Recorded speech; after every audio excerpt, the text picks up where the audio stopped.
오늘 함께 나눌 하나님 말씀 제목은 주를 기억하고 싸우라. 주를 기억하고 싸우라입니다. 하나님이 주시는 이 거룩한 사명 앞에서는 언제나 방해와 두려움의 목소리들이 있습니다. 외부적으로는 되게 싸하는 비웃음이 있고요. 내부적으로는 우리 힘으로는 어렵지 않을까 하는 회의가 있을 수도 있습니다. 게다가 현실적인 문제가 부닥치면은 우리는 두려움을 가지게 됩니다. 느헤미야서 4장은 바로 이런 때에 우리에게 정확한 영적인 통찰력과 실제적인 길에 대해서 보여주고 있습니다. 어떤 일에 부닥칠 때 그 일에 대한 분명한 것을 꿰뚫어 보고 정확한 판단을 하는 것이 매우 중요하죠. 하나님의 일을 시작할 때 일어나는 원수의 공격, 두려움의 전략, 그리고 그것을 이겨내는 느헤미야 리더의 영적인 대응과 하나님의 도우심, 개입하심이 오늘 본문에 잘 나와 있습니다. 예성교회가 이 말씀 속에서 다시 믿음을 붙들고 담대하게 나갈 수 있기를 바랍니다. 첫 번째입니다. 원수의 목적은 두려움입니다. 7절에서 8절의 말씀, 특히 7절의 말씀을 보면 이 원수들의 이름이 나옵니다. 산발락과 도비아와 아라비아 사람들과 암몬 사람들과 아스돗 사람들이 모여서 예루살렘 성이 중수되어 그의 허물어진 틈이 메꾸어져 한다 함을 듣고 심히 분노하여. 우리가 아무 일도 하지 않으면 원수도 가만히 있습니다. 그러나 우리가 하나님의 일을 하면 원수들은 분노합니다.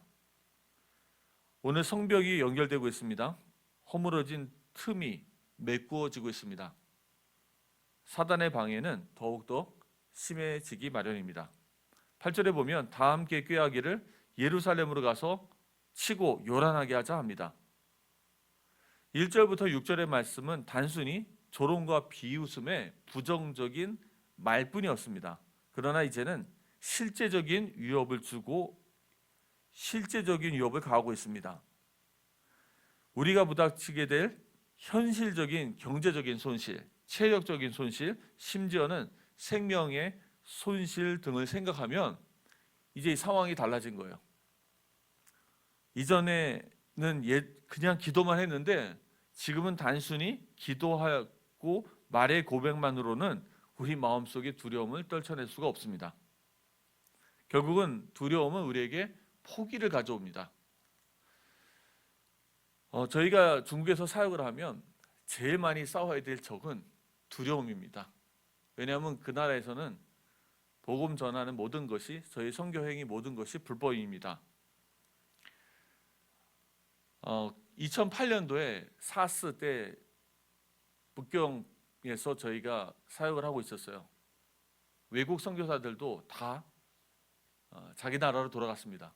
한국에 있는 선교사들도 거의 다 한국으로 돌아갔는데 저를 비롯한 함께 일하는 선교사들은 그때 북경에 남아 있었습니다. 남아 있는데 좀 많이 위험했죠.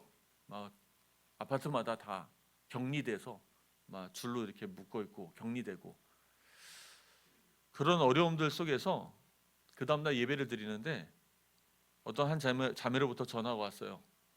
어머니가 열이 많이 난답니다. 어떻게 되겠냐는 거예요. 제가 기도했습니다. 하나님, 이것이 단순히 오는 두려움입니까? 아니면 진짜 우리를 위협하는 그런 어려움입니까? 기도를 하고 있는데 하나님이 확신을 주셔서 제가 그 자매한테 얘기했어요. 왜냐하면 토요일날 밤에 새벽에 1시 정도에 문자가 온 거거든요. 우리가 하나님께 예배드리는 것을 막을 수 있는 자는 아무도 없다 라고 문자를 보내줬어요. 그 다음날 그 자매가 예배에 참석을 했습니다. 왜냐하면 어머니가 열이 나면 똑같습니다. 코로나랑. 본인도 이제 걸릴 수가 있고요. 본인이 오면은 저희 모임에 역추적을 이렇게 하면은 저희 모임이 모든 게 다 드러나고 이제 문제가 심각해지는 거죠. 그때는 하나님께서 저희 모임을 이렇게 예배를 보호해 주셨습니다. 그래서 이 자매가 다양한 것은 그 어머님의 병이, 어머니가 아팠던 게 단순히 감기였어요. 이 일을 통해서 이 자매가 믿음이 굉장히 많이 성숙했습니다. 왜냐하면 본인이 두려움을 극복하고 왔기 때문에요. 이런 일들이 저희들에게 너무 많이 일어납니다. 뭐 어떤 친구는 전화해갖고 내가 너희 모임을 다 고발하겠다 전화하면은요, 주로 토요일 날 저녁에 그런 일이 벌어져요. 그러면 이제 밤새도록 이제 걱정이 되는 겁니다. 진짜 신고하면 어떻게 됩니까? 많은 사람들이 피해를 입잖아요. 그러면 이제 기도를 엄청 많이 합니다. 그러나 지도자는 절대 부정적인 말을 입 밖에 내서는 안 되죠. 아무도한테도 그런 얘기를 하지는 않고요. 기도하다가 확신이 서면은 아무 얘기 없이 그 다음날 예배를 드립니다. 예배를 드리면 아무 일도 없습니다. 우리 이런 영적 싸움을 굉장히 많이 싸웠어요. 이런 게 한두 번이 아닙니다. 두려움이 가장 큰 문제이거든요. 저는 이런 것들이 이해가 됩니다. 지속적인 위협들, 지속적인 두려움들. 이때 느헤미야는 어떻게 했습니까? 9절에 보면은 기도하며 파수꾼을 세웁니다. 우리가 우리 하나님께 기도하며 그들로 말미암아 파수꾼을 두어 주야로 방비하는데, 느헤미야는 단순히 기도만 하진 않았습니다. 기도하는 동시에 전략을 세웁니다. 기도하면서 파수꾼을 세웁니다. 여기서 바로 믿음과 지혜, 그리고 영성과 현실의 조화를 보여줍니다. 믿음은 무대응이 아닙니다. 믿음은 깨어 기도하며 준비하는 태도입니다. 기도가 없는 준비는 인본주의입니다. 준비가 없는 기도는 무책임한 것입니다. 그래서 저희들은 항상 기도하면서 그런 어려움들 속에서 저희들이 어느 정도 계속 준비하는 것들이 있어요. 그래서 그 선을 넘지 않도록 조심하면서 하는 것들이 있죠. 그러나 이런 어려움들이 지나가면 이제 그 뒤에는 좀 쉬워져야 되는데, 하나님이 일을 하실 때는 이런 어려움들이 더 어려워집니다. 이때 믿음이 없는 사람들은 흔들리기 굉장히 쉬워요. 10절과 12절의 말씀을 보면 상황이 더 악화되는 것입니다. 지도자가 어떤 결정을 했을 때 상황이 더 좋아져야 되는데 악화가 되면 어떻게 될까요? 사람들이 더 흔들리겠죠. 10절의 말씀을 보면 유다 사람들은 이르기를 흙 무더기가 아직도 많아서 짐꾼의 힘이 쇠하여졌으니 우리가 성을 건축하지 못하리라 하고, 기도하면서 파수꾼을 사는 삶은 유다 사람들을 지치게 하였습니다. 그래서 내부적으로 포기하는 말이 나옵니다. 외부의 위협보다 더 무서운 것은 내부의 낙심입니다. 유다 사람들, 즉 내부자들이 못하겠다라고 말하는 것이죠. 이들은 처음에는 열심히 일했지만 육체적으로 지치고 심리적으로 무너지기 시작했습니다. 원수들은 결코 이 시기를 놓치지 않습니다. 11절에는 우리의 원수들이 이르기를 그들이 알지 못하고 보지 못하는 사이에 우리가 그들 가운데 달려 들어가서 사륙하여 역사를 그치게 하리라. 여러분들이 이 말씀이 어떻게 들리세요? 저는 우리가 알지 못하고 우리가 보지 못하는 사이에 사탄이, 이 원수들이 계속 성도들을 치고 건드리는 것입니다. 이로 인해서 12절에는 보면 원수들과 가장 가까운 곳에 거주하는 유다 사람들이 너무나 두려운 나머지 10번이나 느헤미야를 찾아옵니다. 찾아와서 제발 우리 쪽에 와서 한번 보라고 이야기합니다. 백성들은 이제 끝났구나 하는 분위기와 위기감에 빠집니다. 사단은 두려움의 메시지를 입소문으로 퍼뜨려서 마음을 무너뜨립니다. 지금이야말로 믿음의 영적 리더십이 필요한 때입니다. 이럴 때 믿음이 필요한 거예요. 이럴 때 우리 중직자님들이 믿음으로 일어서시기 바랍니다. 가정도 마찬가지입니다. 제가 볼 때는 회사도 마찬가지입니다. 교회도 마찬가지예요. 이때 하나님 우리와 함께 하시는 게 맞다면 믿음의 결정과 메시지를 던져야 하는 것입니다. 13절, 14절에 보면 뭐라고 나와 있습니까? 13절에 내가 성 뒤에 낮고 넓은 곳에 백성들을 그들의 가족대로 칼과 창과 활을 가지고 서 있게 하고, 느헤미야는 가족 단위로 무장을 시킵니다.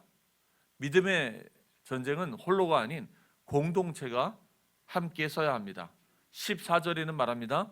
너희는 그들을 두려워하지 말고, 두려워하지 말라라고 얘기합니다. 누구를 두려워합니까?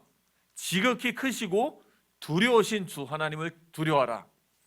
육을 멸하는 자를 두려워하지 말고 육과 영혼을 멸하는 하나님을 두려워하라고 얘기합니다. 그리고 그를 기억하라. 너희와 너희 형제와 자녀와 아내와 집을 위하여 싸우라. 사랑하는 성도님들, 저희가 싸우는 싸움은 성도님들의 형제와 자녀와 아내와 집을 위하여 싸우는 것입니다. 그냥 내가 교회를 위해서 헌신하는 것이 아니고요, 내 가정과 내 형제와 아내와 집을 위하여 싸우는 것이에요. 내가 여기서 무너지면 우리 가정도 무너지는 것입니다. 내가 여기서 무너지면 우리 자녀의 신앙도 함께 무너지는 것입니다. 사람을 두려워하지 말라, 하나님을 두려워하라, 그를 기억하라, 그의 언약을 기억하라는 말씀입니다. 오늘날 우리에게 말하자면 그리스도의 제사함과 성령의 내주하심을 기억하라. 너를 자신의 백성으로 삼으신 이가 너와 함께 하신다. 너를 통해 하나님의 나라를 이루실 것이다.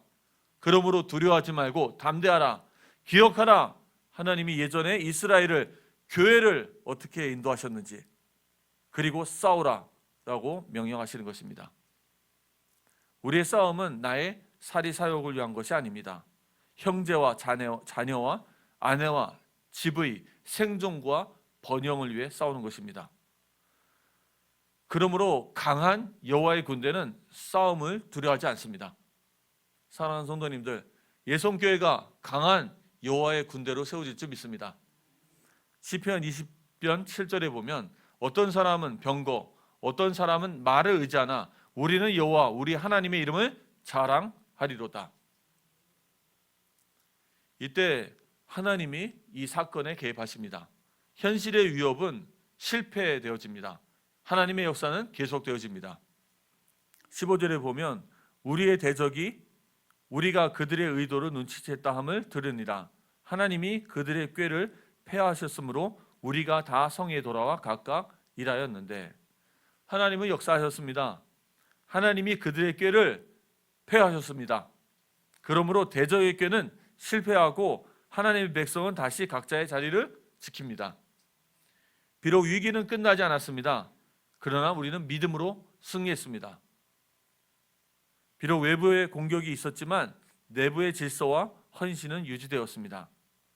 우리가 기도하고 믿음으로 자기의 자리를 지킨다면 하나님은 계속해서 일하십니다. 대적이 아무리 많아도 결탄코 무너지지 않습니다. 이사야서 54장 17절에 보면 너를 치려고 제조된 모든 연장이 쓸모가 없을 것이라. 일어나 너를 대적하여 송사하는 모든 혀는 내게 정죄를 당하리니. 승리를 약속하셨습니다. 오늘의 말씀을 맺겠습니다. 우리는 지금 싸움의 한복판에 있습니다. 보이지 않지만 저희가 드리는 새벽 기도가 영적 싸움의 현장인 것입니다. 우리의 적은 칼과 창이 아닙니다. 두려움과 낙심, 의심과 회의, 현실의 어려움이 밀려오면 우리는 포기하고 싶을 때가 있습니다. 어떨 땐 교회적으로 올 수도 있고요, 어떨 땐 이 중요한 때 우리 가정과 개인에게 올 수가 있어요. 그러나 느헤미야 때처럼 하나님은 오늘도 그의 백성을 기억하시고 우리 싸움 가운데 함께 하십니다. 하나님이 그들의 꾀를 패하셨으므로 우리가 다 성에 돌아와 각각 일하는데, 이 말씀이 예송교회 그리고 여러분의 가정에, 모든 중직자들의 가정에 그대로 응하기를 기도하겠습니다. 하나님은 원수의 전략을 무너뜨리시고 성도들이 다시 자기의 자리로 돌아가기 원하십니다. 우리가 각자의 자리에서 기도하고 깨어있고 담대히 서 있을 때 하나님은 계속해서 일하실 것입니다. 사랑하는 성도 여러분, 지금은 뒤로 물러설 때가 아닙니다. 지극히 크시고 두려우신 하나님을 기억하십시오. 우리의 형제와 자녀와 가정을 위해 싸우십시오.